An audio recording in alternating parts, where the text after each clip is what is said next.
All right, we're here. We're in. We're ready to go. Yeah. We're rocking and we're rolling, and we're going to talk about, first of all, podcasts. TD, podcasts. Meta. You got a podcast for me? Which one? Now, I'm thinking podcasts. I'm thinking of TED Talks. What are you thinking? I'm thinking actual podcasts. I think there's some lost in translation there, Mr. Walsh. Actual podcast, as in? Yeah, there's an actual podcast called TED. Oh, okay. So the podcast which is TED's. Which TED does. They're 1 hour episodes, not the 15, 20-minute TED Talks where people get out and talk about, 15-minute things. These are actual 50, 60-minute TED Talks, which is done by the same compere every week. Within that, they have 3 stories every week. They have 3 stories, and so they'll have a theme, and they'll have 3 really, influential people to talk about it. So they'll get Tony Robbins, some other motivated person, and maybe an army dude who gets to motivate people to go into battle or something, and how he does it. So they'll get 3 together, and it'll be 3 really interesting stories in one pot. And 50 minutes, you can listen to some really good podcasts if you do TED, and they're the best I've heard. Tim Ferris is good, of course, but I think that he can sometimes go off on tantrums. Drinks a lot of alcohol. Sounds a bit like us. Drinks a lot of alcohol and goes off into all types of areas. Talks a lot about meditation a lot. Same themes, a bit repetitive. So he's good for about 2 or 3 months, and then you can kind of have enough of him, and he's served his purpose, and then you move on to someone else. Interesting. Yeah. So that's Tim Ferris is Tim Ferris. Yeah, but he's only got a time span. You can only really listen to him for about a month or 2, maybe 3 months tops, and then let him go. Because it's just same thing, different. I was reading an article today about podcasts, and they were likening podcasts to the halcyon days of radio, which before TV kind of took over, the family would sit around listening to radio broadcasts, and it might even be Tuesday horror night, and there'd be Frankenstein or Dracula or the famous H.G. Wells, Orson Welles, doing the invasion for stuff like that. And so now podcasts have kind of fit into that niche where if you can get it around a little bit of storytelling, people are able to tap in, but they can do it at their own leisure. They don't have to worry about it being at 7:30 each week. They can do it if there's more power over it. And didn't he do an invasion from Mars, and people thought it was real? Yeah, War of the Worlds. Yeah, people actually literally thought that it was a literal invasion.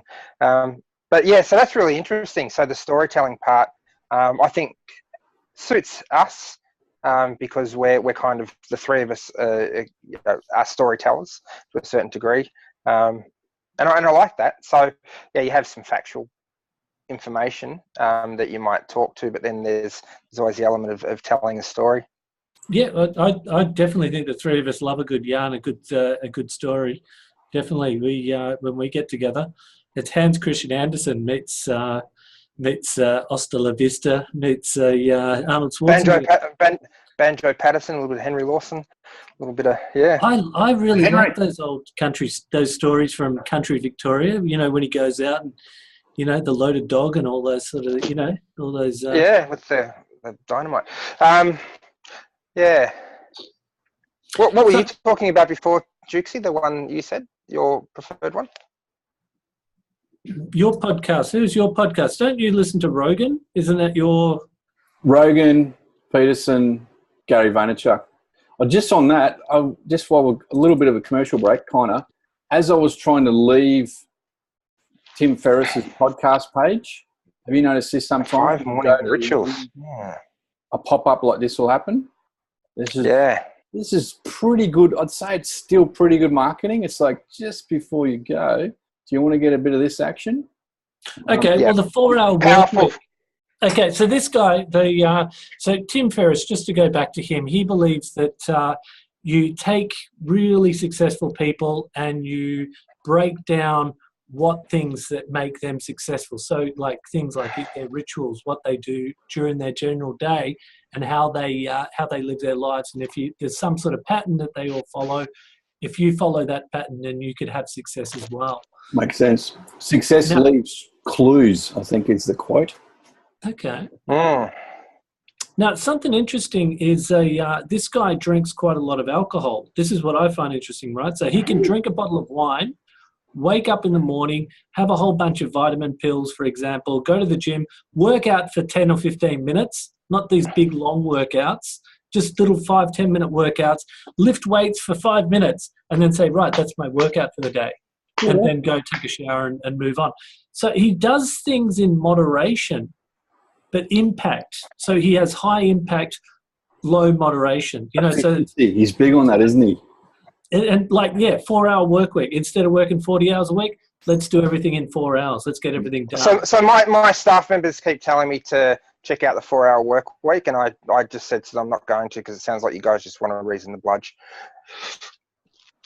I think what he said that he called it that to gain attention. Like, I don't think he ever seriously, there's no way he has a 4-hour work week. But I think one of his businesses or one of his income streams is 4 hours. Is a 4-hour work week. So then he can get on the piss. Yeah, so things like he talks about picking clothes, choosing clothes, like buying good clothes that fit you well, that last a long time, so you don't have to go out and do a lot of shopping. Things like that. Choosing simple colours that fit you, have a black or a grey thing. So in the morning you don't spend half an hour choosing clothes and stuff like that. He's really on the ball. He's a decision maker. I think that's the point with this guy. Is a decision maker, and he seems to say, don't waste time worrying about things. Just get in and do it. Make a decision. Boom, you've made it. Now move on. That's what these guys seem to be good at doing. They don't worry about things. They seem to just move on and be living in the moment. That's what I kind of like about Tim Ferris. But as I said, it's just the same message. He might be saying it with different people. It's 2 or 3 months. Really listen to him every day, and then let him go, I reckon. Sure. The best list of light packing for traveling was Tim Ferris. Oh. He lived in Japan. Things. He goes, you need this, you won't need that. This is like really packing really, really light. Well, if you're going to pack and you're going to go light, that's obviously now people have got you got restrictions. So if you go Jetstar, you've only got 7 kilograms. So let's say your headphones, for example, you're going to take earphones, not big bulky headphones, but you've got to weigh that up. Do you go for the earphone or do you go for the sound reduction? Noise cancelling big headphones that take up a lot of space. I wear mine. So if I go my Sydney trips twice a month, I've only got the suitcase is quite small, and it's really frustrating. I only want to take one suit, so then I have to. It becomes I literally every bit of that suitcase becomes almost like as arduous as preparing for the space shuttle or something like that. It's really frustrating. It is. I had a good one once where I was over with my handheld, but I had these little, what do you call them, those clips? Those hiking mountain carabiners. Yeah. Carabiners. So I had a whole heap of stuff with those, and I just hung them off my... around your body. So you weighed 300 kilos and the suitcases. Fucking oath. And I was like, gave him a look, went, there you go, there's fucking 5.5 kilo on that, but I'm holding my computer and everything else is hanging off my pants. In the Philippines, on the smaller carriers, they weigh you. So with your carry-on, you get onto the scales and they weigh you to make sure that you're not, because they obviously have been using the Tony Jukes trick for some time. So whenever we've flown internally to like Boracay or Bohol, you jump on scales just to make sure that you're not packing anything. The other thing, Tim Ferris, we've gone on to Tim Ferris a bit here. He also talks about like doing things like going for saunas, spas, and He's got one in his house there. He's got one in his house, right? Yeah. Got Now he gets that from being in Japan, surely, because they're big on onsens and stuff like that. So he's really health conscious. He's a real health conscious kind of guy, and he seems to surround himself by a lot of positive people. I was reading something about saunas the other day and thought of you, Roscoe, because I remember when you're a bit of a sauna head. Yeah, I try to get in there 3 or 4 times a week. What effects have you found? Absolute, just clarity. You feel like, and maybe it could be a bit of. So I try to while I'm in there, I try to imagine that I'm purging myself of poisons in the body and toxins and stuff. So when I used to meditate, part of the meditation was when you're breathing in sort of golden light, and when you breathe out, you're expunging black light, the kind of the nasty stuff from the body. So so that was part of the transcendental stuff I did some time ago. So when I'm in the steam room, I concentrate on my breathing and imagine that that I'm breathing out toxins, and also from my skin that I'm releasing toxins and alcohol and all of the other stuff that I've been sort of building up over the period of the week or since I've last had one. It's really good. So I see it as a reward. I'll go to the gym and do a run and then hit some weights, and the steam room is kind of my reward. And the first probably 4 or 5 minutes is real euphoria when I hit there, the steam. And something I learned in Japan was the hot and cold treatment. So I really overheat. I'm sure it annoys people who are in the steam room with me. I keep hitting the jets to really make it hot.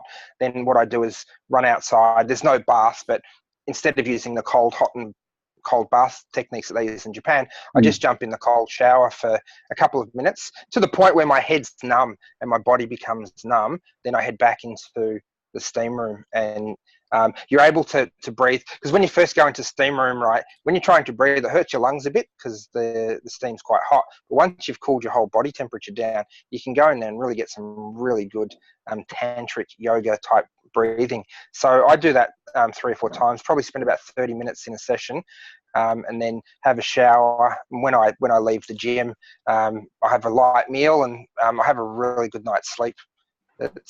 I thoroughly recommend it. And I've actually, at the gym, quite a few people have seen me doing it, and some people have asked me about it, and I told them I lived overseas, and in the onsen Japanese culture, the bathing culture was to sort of alternate between different temperatures in the pools. So I've got a little band of people sort of following that now, and they're telling other people. So I'm watching all of these people sort of doing the hot and cold treatment.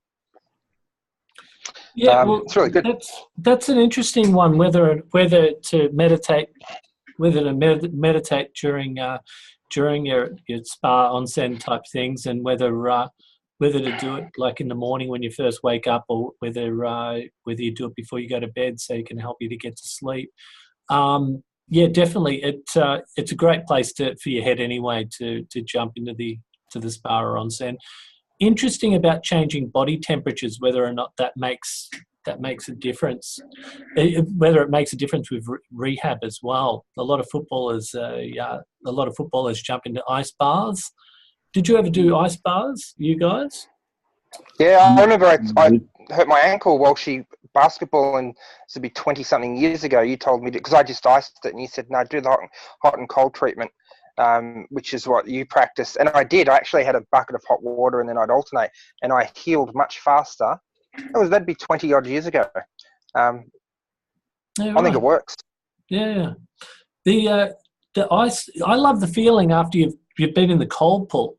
If you go into a cold pool after the sauna, and then you come out and you get that refreshing feeling, like, and it's you don't get it from many things. It's a natural high. You know, it's very much natural high. I feel like the same as I would. It's kind of not mind altering, but it feels like it's you're kind of high. You've separated from your normal consciousness. And the Swedes are famous for doing all that stuff, aren't they? Rolling around in the snow. So they've been doing that for years. Also in Japan, we've all been on for the salt. Do you remember the salt? Yeah, Kyobashi. Did you remember the salt one? And it had stings. the one in the Ben 10 show sauna, and there was a salt sauna. There's I've seen a salt sauna. I've only done that a few times there. They had one in Wakayama, same thing. Okay, really? Salt and calcium. Yeah, right. Okay, I'm gonna try that one again as well. And there's also, so you have your regular sauna, and then you have your steam. There's a different steam bath. Anyway, there's some interesting ways. Okay, so let's move on because we've got a few things that we want to talk about. TED Talks, I said. Ross, which ones do you listen to? Because podcasts. As far as podcasts. Yeah, look, I was talking about the grade cricketer the other day, more for the type of format. It's three guys who aren't professionals who talk about cricket, but it extends beyond cricket. I like the format. They have a guest speaker, at least one or two each week, and I think that works really well. And the guys are friends. They bounce well off each other. They're really entertaining, and they get quite famous cricketers. Well, they get top grade cricketers now. Yeah, absolutely. But they'll have Merv Hughes, and they've had Brendan Julian, Rodney Hogg, as well as Steve Smith and some other guys. They've actually made a name for themselves. It's a very entertaining podcast. I like that. Joe Rogan, I don't mind Joe. Certainly enjoy listening to Jordan Peterson, but I have to, with Jordan Peterson, it's one of those, I need to be in the right frame of mind and to be thinking. I can't sort of just podcast and be able to allow my stream of consciousness to sort of move off into other realms. I lose it. Find. I lose it. Yeah, what do you say? I have to go back. It's almost like a lecture. Yeah, you got to pay attention. Yeah. So I think he would be someone you'd need to listen to his podcasts over and over again for it to truly sink in. They're the main ones. I'm not a massive podcast. I listen to some World War II historical ones, which are audiobooks is something I've done for the last 20 years. I used to do them with discs, so I enjoy that as another way of reading. It's not a podcast, but it's kind of similar medium. Oh, right. Okay. Yeah, I love the audio book recently. It depends who's reading. Depends who's doing the reading. That's another point. Like if you've got, if you're going to do a World War II, you'd want to have some famous kind of English guy for some sort of like Richard Burton types. And, you couldn't have Jonathan Coleman. Oh, yeah. Guess what? Hey, and then after that, what you talking about? Jonathan Coleman. Not Willis. And what you talking about, Willis? Gary Coleman. Gary Coleman. It's Gary Coleman. I'm thinking of Jonathan. The guy who was on Simon Townsend's Wonderworld. I don't know. Yeah. I just thought I'd throw in Simon Townsend's Wonderworld, and he's Woodrow. Woodrow the dog. Yeah. Okay. Simon Townsend's Wonderworld. Let's move on to books. I'm a big Haruki Murakami fan. I'm a Harukiist, as we like to call ourselves, and he's going to win a Nobel Peace Prize surely soon. Fellas, that's Gary Coleman. He had just going back. Sadly passed away. Okay, I didn't realise he passed away, but he fought an illness which was I don't know. He didn't get old or something, or he didn't get. Well, he looks pretty old there, but wasn't he like 18 years old and he looks about 10 or something? Yeah, he was certainly when he was doing the show, he'd gone through adolescence. Yeah, he did have some form of stunted growth. Interesting scenario that he had to live with that. And Bill Cosby was the star. No, it wasn't. No, that was a grey-haired guy who was. Yeah, Conrad Baines, his name was. Yeah, Mr. Drummond, Mr. D. Mr. D. That was it. Yeah, it's just very sad. Even so, Kimberly, the daughter? I think she took her own life, drug affected. Willis right? in and out of jail. Yeah, the childhood stars often, and it makes you so. People talk about the fame going to their heads too early. I think it's. More than that, I think it's like Weinstein's and guys like that preying upon them when they're really young that leads them down that dark path as That's well. what's coming out now, isn't it? With the Yeah. two Corys. Yeah, Like one Predatorial. one died, and the Yeah, other one. Corey Feldman. Yeah. He's talked about it for years that he was, whether Yeah. it's raped or abused, one of the young Lost Boys, one of the Frog Brothers from the Lost Boys, that iconic film, Lost vampire Boys. film. Yeah, I've heard that. Yeah, One of this the is one of the tip great iceberg, soundtracks. like Weinstein. Yeah, what's one? This whole Harvey Weinstein thing is tip of the iceberg sort of stuff. Yeah, not confined to Hollywood. Certainly Australia. If you think about Hey Dad, but But what was the father's institutionalised, name in like that? well organised, not just one outs. What he perpetrated. Yeah. Yeah, it'd be interesting to what comes out next year if this keeps going. Yeah.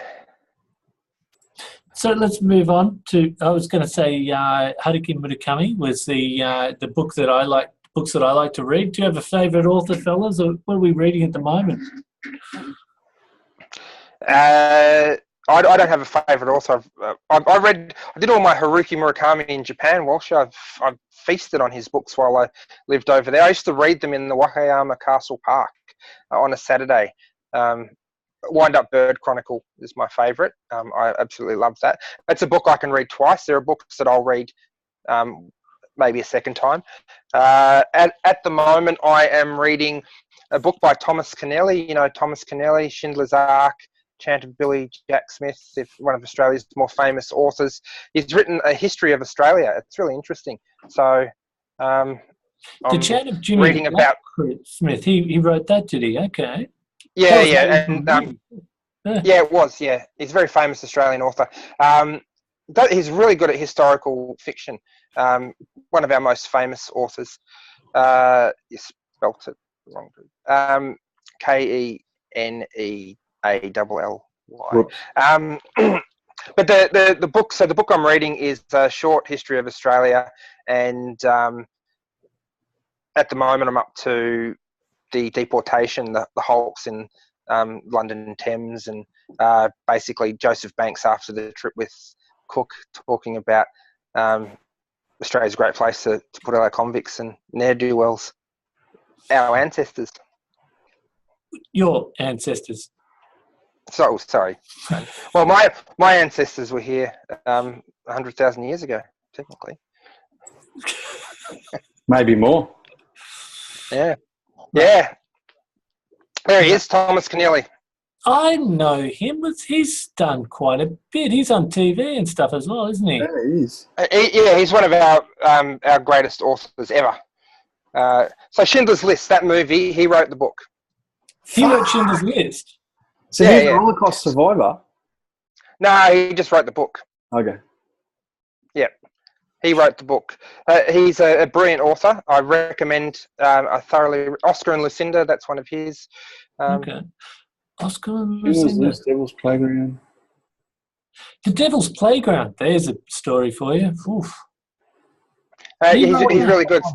So he's actually written a book in 3 volumes about the history of Australia now, and each of those books is about 900 pages each. I've gone for the condensed version, which is about 1,000 pages, just because I don't want to go into an academic level detail of Australian history, but it's still really interesting. It's still a good 1,000 pages. What he does is he picks up a chapter so he's got one about Napoleon's last period alive. I remember he also wrote a book that I read about the signing of the Treaty of Versailles, which at the end of World War One, the famous surrender of Germany inside the train carriage, which precipitated Hitler then sort of using it to go to war the second time. He wrote a story about that. So he's really good at creative historical fiction, choosing a scenario and then turning into a storytelling. So that one third a long time, Australians. Which one? That one. Yeah, that's what I'm reading. Okay. Well, I'll definitely have a look at that at some point. I'll definitely put that on the list, and I'm sure TD will have a look at that as well, won't you, mate? Yeah. What are you reading, TD? I'm not. I'm reading. All I'm reading now is what the latest thing that's happening in Facebook and Instagram, really, and marketing. What's that? Now you can follow. Any salient points? What's that? Follow what? Any salient points? You can follow hashtags on Instagram. So a really good strategy that I've got from Gary Vaynerchuk is to look on a hashtag that's relevant to your niche or a location, something like that. And actually, I did it the other day with the class in Innisfail, and I just did it. And I found these guys who are backpackers from England. They've got, I think, between them about 1 million followers. So much engagement, and they're powerful influencers, and no one's doing anything for them. So I said, hey, I'll shout you dinner. Do you want to come to the local where we were doing the thing at the Leagues Club? And they're like, yeah, right. Eh? So we met with them. Like, they got a little bit. They're all over the place now. But that's one thing. Now. So then, just the other day, they said, so you can follow a hashtag rather than follow a person on Instagram. So that's. Yeah, so follow an idea which might have multiple authors or people. That in itself is following, whether it's a cause or enterprise or rather than the person. I like. It is. As Instagram really is evolving a lot. Snapchat helped it. Snapchat really made Zuckerberg go, fuck, what can we do? Let's get innovative here, because they were just sort of sitting on it, really not doing much with it. And now it's really coming into its own and being so much different to Facebook and Snapchat it really forced their hand, and they've done quite well. Yeah, it's become more than just a vehicle to take rude shots and then send it to your mates of you pulling a face or sleeping with someone or whatever. That was used as that sort of vehicle when I first was told about it. It's actually Instagram transcended that. No, Snapchat. Oh yeah, Snapchat. Yeah. Snapchat's still. It was used more for nefarious means when I first heard about it. Yeah, it is. It's still really popular with the kids or people under 30. Definitely the the Snapchat. But it's kind of hit a level where it hasn't really been doing much lately, and they're trying to find a workable business model and get some more money, where Instagram is just getting better and better. Okay. They've got more resources, of course. You know, some of the most brilliant brains, they're all working for the Big Four. I think I've shared with you that L2, Scott Galloway. There's so much. The best brain power in the world is Amazon, Google, Facebook, and Apple. And we're not getting much for it. Are they the Big Four? They're the Big Four, mate. And Amazon is swallowing the world. Like the river. Is that right? Okay. You really are on top of this, TD. So that's it looks like some good reading. For people who aren't reading about what you're reading about, what do you recommend that they should get their hands on? To learn about it? To learn about Instagram, Snapchat, Facebook, the top four, those Amazon, Google. And what's their goal? What would be their goal? Well, people want to know what's going on in the world as far as if they want to invest money, if they want to, follow. Should I start my own Instagram page? You know, what should I do? So where should I start? Who should I listen to? What book should I read? Okay, so it's L2 on YouTube. I'll just share that. Gary Vaynerchuk, he gives away elite information for free if you want to follow him. But this guy here, who I just quoted before, what's his name? Scott Galloway. He has got some amusing. Is he the bald guy with the glasses? Yeah, that's the dude. He's the guy you shared today. Yeah. Yep. He's by far the best. Because he's always. I'm finding the academics now. It's interesting. That's another thing that's evolving is universities. So you got your Peterson and your Scott Galloways, who are professors, who are tenured professors, and they're realizing that they no longer have a hammerlock around information and how to stay relevant in basically. I mean, you can do any MIT, Massachusetts Institute of Technology, the most prestigious scientific technology institute in the world. You can do any course you want for free. You're not going to get accreditation, but you can go and just study it. It's all available online. So what they're doing now is thinking, how do we stay relevant? And so we're getting access. Plus, also they're getting in a more commercial mindset. So Peterson now writes a lot of books, does, online courses that are for sale. He's on Patreon getting monthly money, and same with Galloway. So the professors are acting more like entrepreneurs, and we all win because of it. So this guy here, Scott Galloway. The access to knowledge and information has never been more open and prevalent. If you think about living 100 years ago, or Stalinist Russia, and being starved, or go back to Pol Pot killing the intelligentsia because they can think. So we take it for granted, the information and the education we have access to. It truly is. It's a wonderful thing, and it's all at our fingertips. And I think people don't avail of it. I always think, shit, I'm not reading today. I'm not learning. So I have this rush in my mind. I want to get as much as I can in. I want to know as much as I can about the earth, about my mind or people, simply because it's all there. It's all there, and it's really exciting. It is, and now it's getting. I wish I could get paid to do it. Soon, I dare say. Like now, they're really packaging it well. Like I really noticed this year, actually for 2017. Yeah, like getting this guy, 5 minutes here, 10 minutes here, 20-minute videos.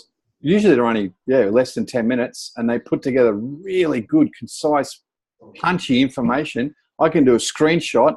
I can show it to my clients, my colleagues, or whatever. This is an interesting one. Look at percentage of household like that. This maybe give you an idea of how powerful Amazon is. I'm going to share with you guys today about they're just taking losses and increasing losses for free shipping because they're playing a long game. Like they're doing. They remind me of the Borg in Star Trek: Next Generation.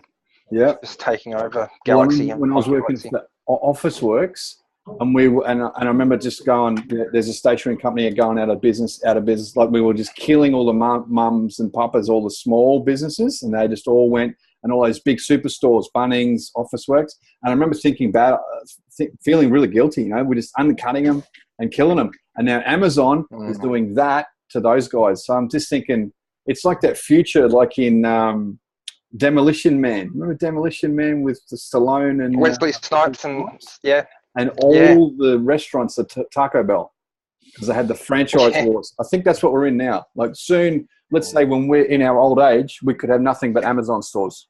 Everything's Amazon. It's possible. Scary. Well, I got to tell you. Oh, am I in still? Yep, you're in, mate. Okay, so I got to say that,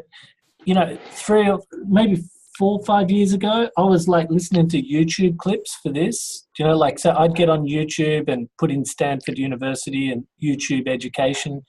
And I think that's what people were doing 5 or 10 years ago. What do you think do you think they're listening to podcasts now, or are they doing, where YouTube? Are you doing? YouTube. They're YouTubing. YouTube. I watch kids now. It's YouTube. YouTube is the second biggest search engine in the world. Like how many times have you gone into YouTube? Yeah, because I'm on Google, but I think they use the same engine. So I don't know about you guys. I do a lot of searching on YouTube now, so that's already smashing them. I just want to bring this up. Apple has a lot of cash, so much cash. So Apple could be making some big moves in the next few years. Like they've just got so much money to throw around. They could just go, oh, look, I'll have Disney. I think Disney's making a play for Warner Brothers. Apple which was predicted by The Simpsons two decades ago. Is that right? In an episode, I was reading. They've done a few of those. They predicted Trump. They're brilliant. Yeah. Predicted Trump. Well, have a think of this. This is just out of left field. Do you think that Amazon, Google,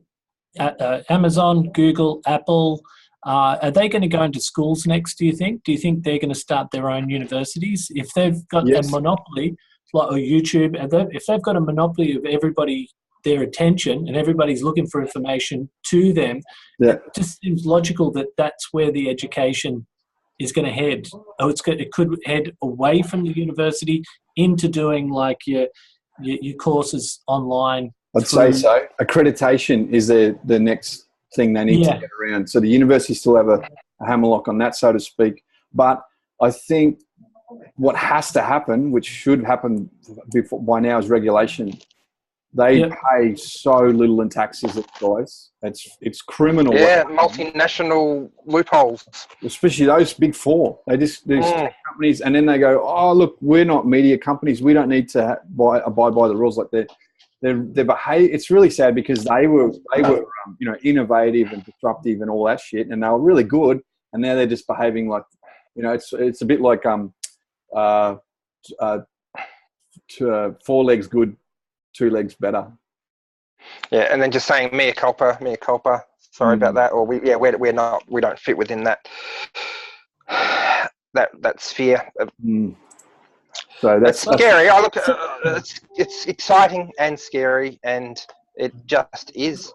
I reckon they're going to colonize a planet and then make it planet Amazon or something, and then Mars. Yeah. Well, in that case, if there's going to be like big corporations that are taken over, you got to ask, how are we going to govern this? Like, are these people like who are CEOs of these companies? Are they going to be the next presidents? Well, are they a country, a multinational? Does it become a country state?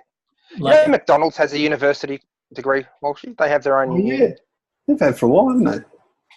They've been doing that for a long time. Yeah, a guy I went to school with he studied to be a manager or in a managerial field, but at the University of Ronald McDonald or Grimace or whatever it was called. Hamburger. Wow. Yeah. Hamburger University. There you go. Yeah. I hope he didn't get Did he get a shake with it? Did he get any fries with his hamburger? Or I don't know. Is that when you get it? Like you get I don't know, whatever. But look, I think that McDonald's. Like we've all been predicting for years that they're going to go out of business or go healthy, one or the other, because but they don't. They just keep battling on. They just keep going, don't they? We always think that they're going to go out of business. There was that guy who did the study for a month or so where he ate McDonald's. Yeah, supersize me. And supersize me. And almost died. The people didn't stop people from going to McDonald's. So like you can. It doesn't matter. It doesn't matter what happens. They're just kicking on. Well, you can pick up 20 nuggets now for like $9.95, and that is so my son, his mates, they love it. They'll go and just grab. I think it's 24 nuggets maybe for $9.95. And they'll go and smash nuggets instead of burgers. It's like a gamer's treat. My first bout of food poisoning, was chicken McNuggets. I didn't have no idea what was happening. You had a nasty nugget. I did have a nasty nugget, and I was staying at my mate's. We've got there late night to a mate's place, and here I am. And they had a business. It was a hot little motel thing. And here I am thrown up in their front sort of reception area garden because I didn't know where the loo was. I was like, where am I? And I thought I was delirious. Sometimes that happens. And yeah. So the lesson learned there was what was the lesson learned there, mate? If you nuggets put shit. Your life now, nuggets, no. Fuck the nuggets, yeah. Get the nuggets. Get it off the menu. It doesn't matter how.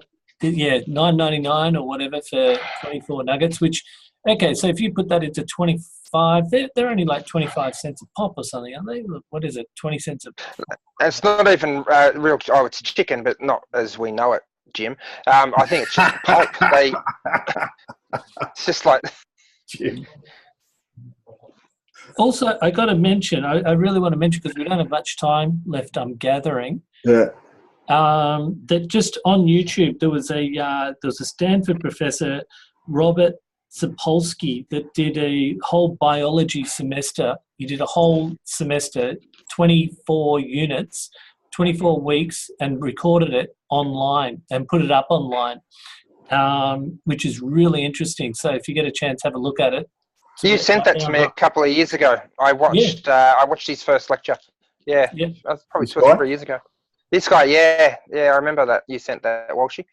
Really interesting. And I thought, wow, that gives you an insight of what it's like to be inside the room of a Stanford University, one of the top, universities in the world. And I think that's key, is actually not only learning the topic that the professor there, or he's the associate professor, I think, but it's actually putting yourself into the environment and learning inside that environment too. So learning is not just here, this is information. Learning is, it's all around you. It's feeling like what, this information, how does it affect other people? When they hear it, what are they doing? These are some important things. I think that's like working, learning is more than just giving information. It's about, it sounded a little bit like Bloom's taxonomy here, but you've got to go through stages. So the person who's learning has to be able to go to a higher level and then create something with that learning. You've got to learn it, analyze it, synthesize it, and then take it to another level and create something. That's where the learning thing's happening. And that's the only thing that YouTube doesn't have, is it's providing information, but that's it where it stops. It just provides it, stops. You don't have to do anything with it. So that's where the market opportunity is for people to take the information and then teach it and coach it. Because that's the skill in being able to say, guys, you've got all this information. How can we then help you to use it? That'll then help you to continue to evolve. That's the next. That's where it's got to. That's going back to the core basis of education, Bloom's taxonomy. But just using that, and that's still applicable, or like even today, those theories, even though it's been adapted, or it's been changed, or it's been modified in recent years, still that core, some of those core theories are still valid today. But interesting, yeah. If you do get a chance, Stanford professor Robert Sapolsky, he changed my life, actually, that guy. Yeah. Really made me think. Really, that's powerful. Yeah. He changed How my did he life. change your life, Walshy? Well, the funny thing was, what the topics that he spoke about I could relate to. Like, I was like, wait, that's what I think. So he changed it, knowing that there's another person who thinks the same way that I do. So I met somebody who's more clever than me but thinks the same way. Do you know what I mean? Like, so I actually think that he's a clever guy, a much more clever guy than I am. But when I listened to him, I realized, wait a second, I think I might be a better teacher than he is. He's a more intelligent guy and he's got all this knowledge. But as far as transmitting it and giving it to other people, I don't think he's actually that good. Wow. Yeah, even though he's the top level guy, he's a top knowledgeable guy in the world, he's still not that good at actually explaining it to the point where I can just break it down for you to make it easy. And I think that's something that made me a better person. So that's what changed me. I started thinking, wait a second, that's what I need to do.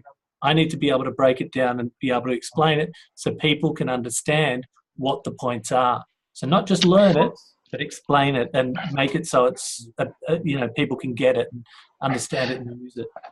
So here's an example of information being there, or these people being there that can offer the information, but we don't take advantage of it. So Pat Cummins is an Australian cricketer, very talented. He was on the podcast the other day talking about his university career, and the three guys that do the podcast, they're all university educated, and they were talking about uni, and they said, so really, as a professional athlete, how much time did you spend there? And he said he started to go at the start of his in first year. By the end, he'd be lucky to do two lectures in a year, right? Because you can get by. You just have to hand in your work, and it doesn't really matter about your credits and stuff as long as you get your degree. But the amount of really boring lectures I saw at university, or people who don't know how to convey or teach a message, it's actually the standard of lecturing I found was really inconsistent across both La Trobe and Monash unis. So yeah, I think you're right, Walsh. Your ability to educate a class is not what you know, it's how you're able to engage them and get. I would be, if I was a lecturer and I knew that someone was only coming to 2 of my lectures a year, I'd be thinking, how do I get this kid in so he's absolutely seeing the benefit of my content, rather than just going off to the internet and copying and pasting some quotes from books just to put into his paper. Yeah, well, now it's a big thing on active learning and problem-based learning, and that problem-based learning that started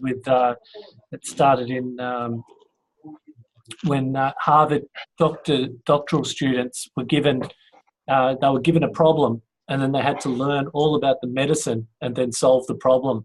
That was and there was a show called Dr. House that took that theory and they made a mini series about it. So it's really interesting. But that seems to be the way. You mean House with Hugh Laurie? The comedian, the English comedian, yeah. Okay. So that show was based on problem-based learning that Harvard graduates, Harvard medical students were doing. And so and it seems that active learning, where they've got to be doing something, students have got to be doing something at the same time as learning. You can't just sit there. That seems to be the fad. Of course, the only issue with that is that it makes the job really hard for the teacher. It really makes it hard because you've got to make it fun and spoon feed and engage at the same time as teach. It's not an easy task to. Is this the one? That's him, Hugh Laurie. Yeah, he is a contemporary of Stephen Fry. Emma, what's her name? Famous English actress. I was thinking Emma Thompson, but Emma Thompson. Yeah, they all went to university together, and while they were at uni, they put together the Thespians Club, and so all of their humour came out of that. So Hugh Laurie was studying something completely different, Stephen Fry, and then they actually were quite funny in a Monty Python-esque type think tank or incubator. Okay. He's a really funny guy. Blackadder, Blackadder, Rowan Atkinson, all that. Hugh Laurie, he's all part of that. Oh yes, I remember some episodes. Yeah, I think. So I hadn't put 2 and 2. Yeah, very funny guy, very intelligent. He's written books too. He did a good American accent. I bought his book for one of my mates, Hugh Laurie. He wrote a murder novel. Oh, and Stephen Fry is brilliant. If you ever have a chance to watch any of his content, he's a very funny man. Doesn't he have? Isn't he bipolar? Isn't he? Yeah, he is. Yeah, suffer from bipolar, and it's interesting that he can have a sense of humour and still, have other issues. Oh, isn't it quite common amongst certainly comedians, but a lot of the funniest. Really? Bipolar or suffer from depression. Yep. Is that right? Oh yeah. Okay. Look, 6. Clinical depression. Okay. Mm. Wait. So Laurie. So that's Hugh Laurie as well. Yeah. Wow. So from clinical depression, how do they actually diagnose clinical depression? Who does that? There's a thing that doctors do called the Allport's 5 points of depression. There's literally 5 questions they ask you. Put it in Google, Dukesy, and it's ridiculous. It's 5. It's called Allport's 5 points for clinical depression. And if you answer a certain amount of that, then that you're technically clinically depressed, and then they will either prescribe medication or send you to a psychiatrist or psychologist, your GP. I read a fair bit about it when I was at uni, and I was going through my darker period because I wanted to understand how I felt. And it was called Allport's 5 points or something. Allport's 5 points of depression. Allport's 5 points of depression or something like that. It's been I haven't read about this stuff since 1998 or something, but I was talking to my GP and explaining what I was going through, and he pulled out this Allport's 5 points, and he started asking me questions, and I said, Dr. Sharma, why are you doing that? surely you can have a conversation without going through the generic questionnaire. I'm suffering from something, but I actually have a reason. I know why. It's not necessarily a chemically imbalance. It's these certain things have happened to me in my life, and I'm talking to you because I want to. Yeah, so I want to understand it to help treat it or something like that. And so it showed me that GPs back, this is 20 years ago, did not have a great understanding or training to cope with mental illness themselves. So they were literally having to go and Google symptoms. I think they don't know much more nowadays. It really is a mystery, the brain or the mind. Yeah. Yeah, I went to a conference, and the guy who presented said, everything that you know about the brain, okay, just forget about it. He said, we just don't know. Everything is, nothing is concrete. It's all just theory. It's all just a stab in the dark. And all those learning methods, study something 7 times and do it for 7 days, and then you'll remember it for life. He said, no, all of those theories of, it's like whatever. But that's interesting. 5 ports. Yeah, it's Allport, Ross Allport. It's a depression scale, psychometric evaluation of the Allport Ross IA scales. Yeah, that's what it used to be called. Okay. There were like literally 5 questions, and the GP pulled this out in me, and I said, I've already read about that, dude. Can you help me more? And it was funny. Dr. Sharma was it was a Fijian Indian, and he said, okay, he closed the book, and he said, this is what I think you need to do.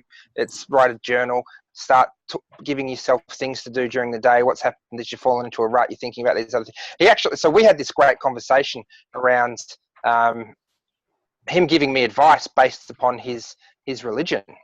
And to this day, it's helped me immensely. And I thanked him afterwards. I said, thank you, Dr. Sharma, because he actually was going to prescribe medication, because that's what they do. They have a look at it, and then they say, does this person need to take a form of antidepressant, or do we need to look at medicating, or whatever it is? And so it was interesting.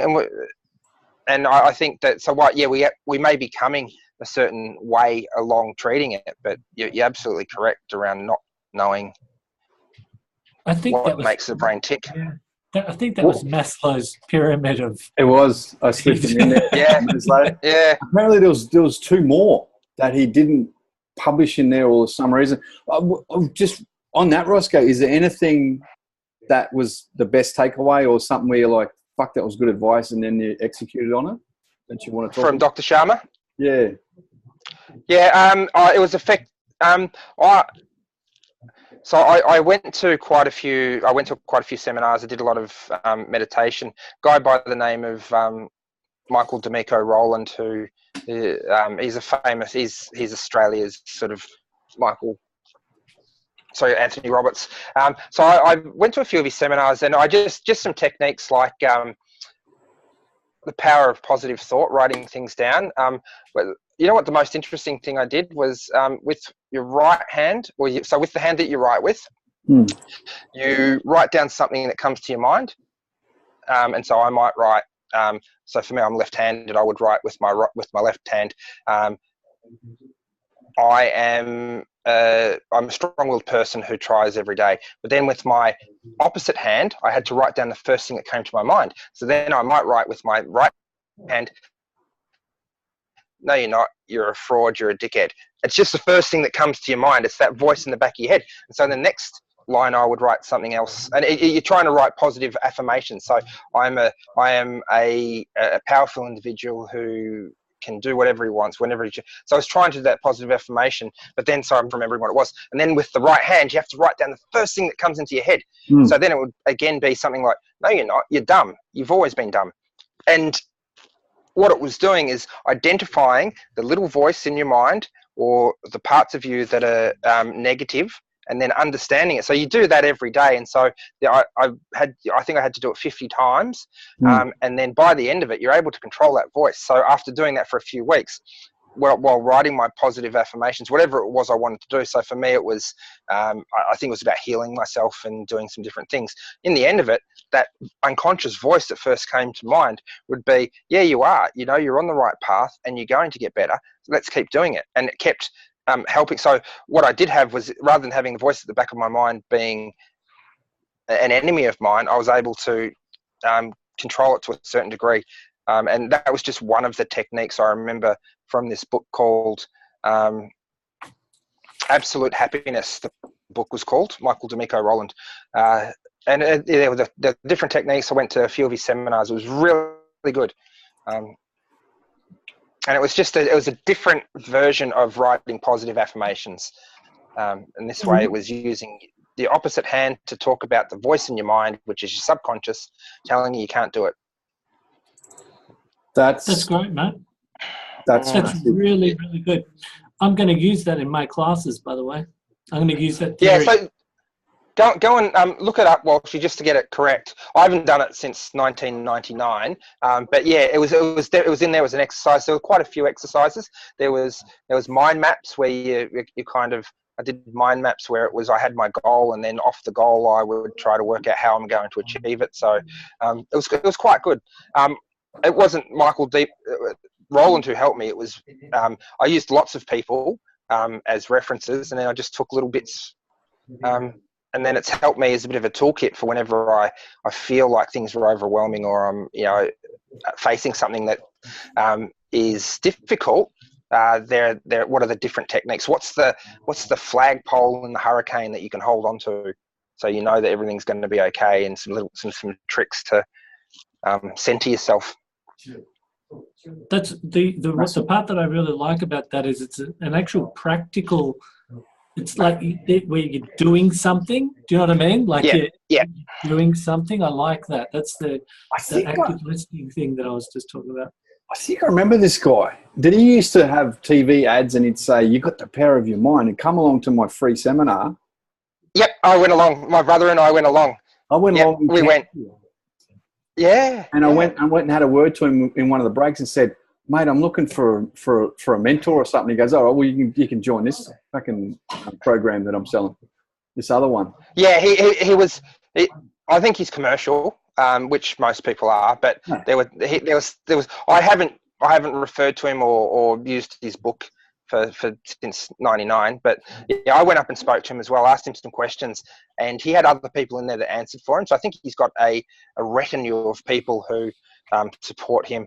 But Swami Paramahamsa Muktananda it's an Indian guy. Muktananda, look it up. He was a famous Swami who around Fitzroy and Collingwood there's a lot of yoga places. So Michael was a student of Muktananda. Swami Muktananda, M-U-K-T-A-N-A-N, Muktananda. Anyway, I know quite a few people that studied under this Muktananda guy as well.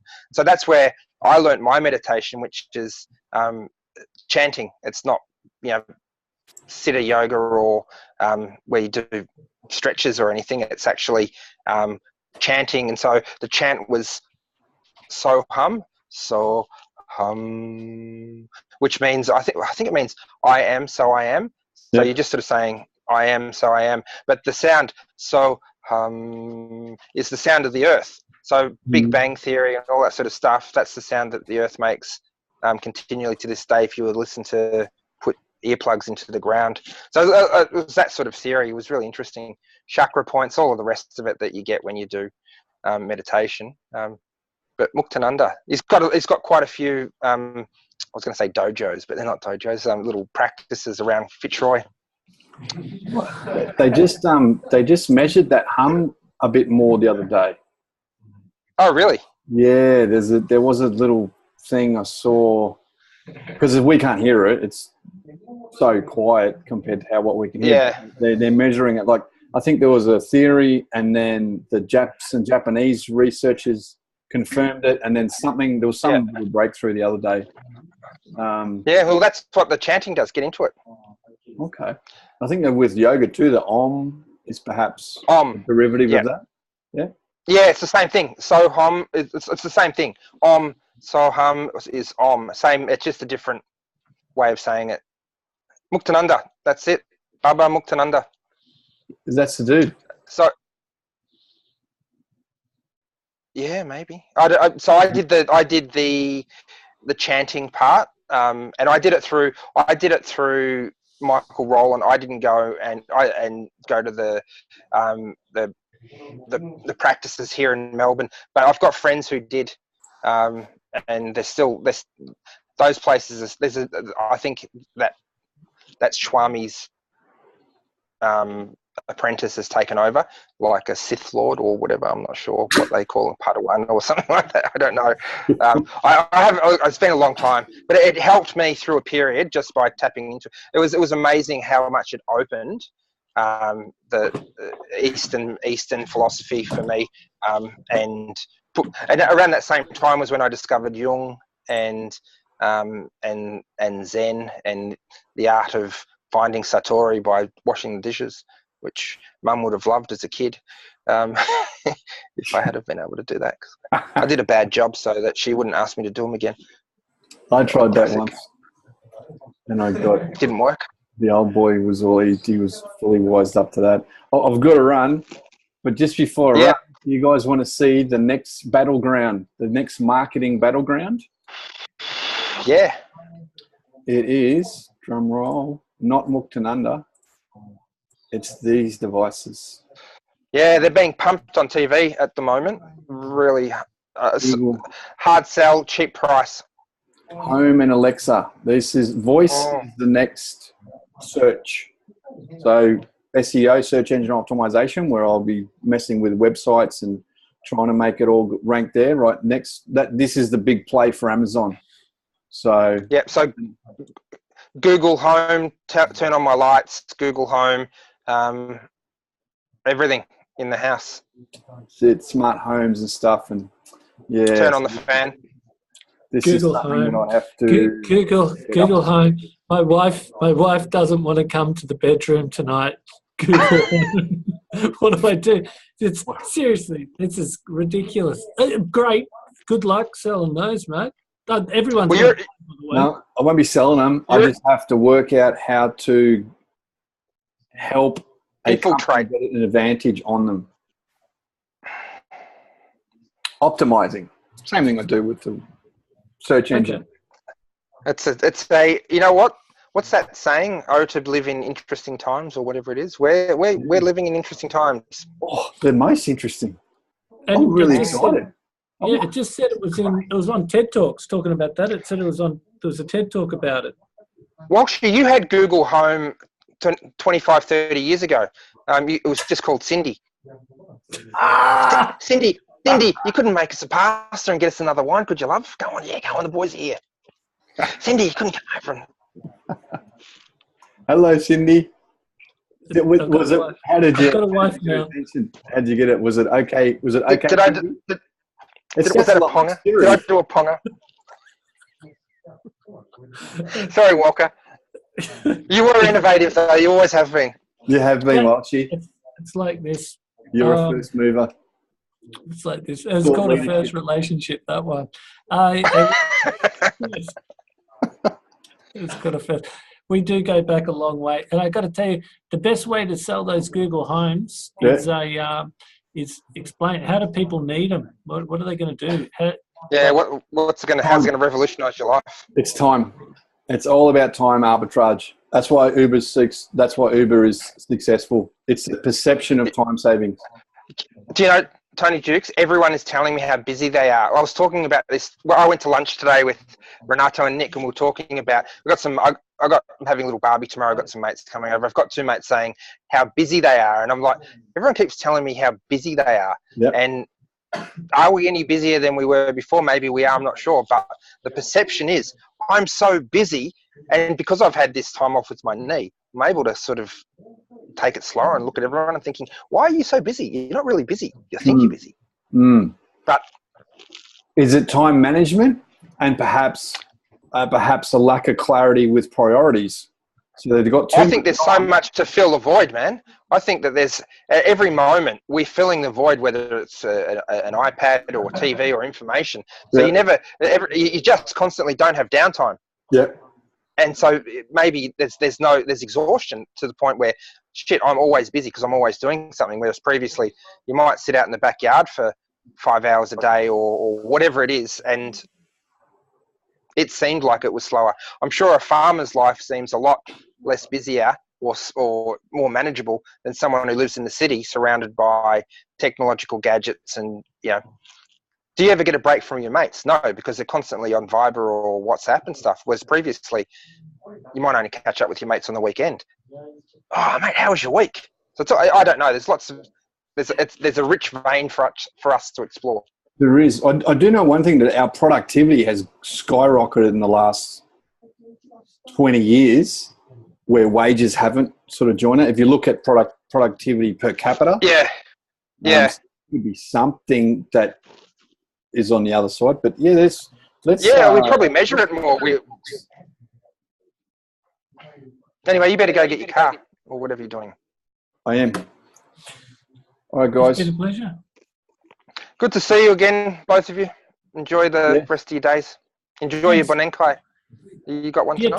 Tomorrow I got a Bonenkai. Last week I had a Bonenkai, and I'll probably have another Bonenkai after that. But there's a Bonenkai on Christmas Day, and they didn't invite me. No. I was like, Christmas Day?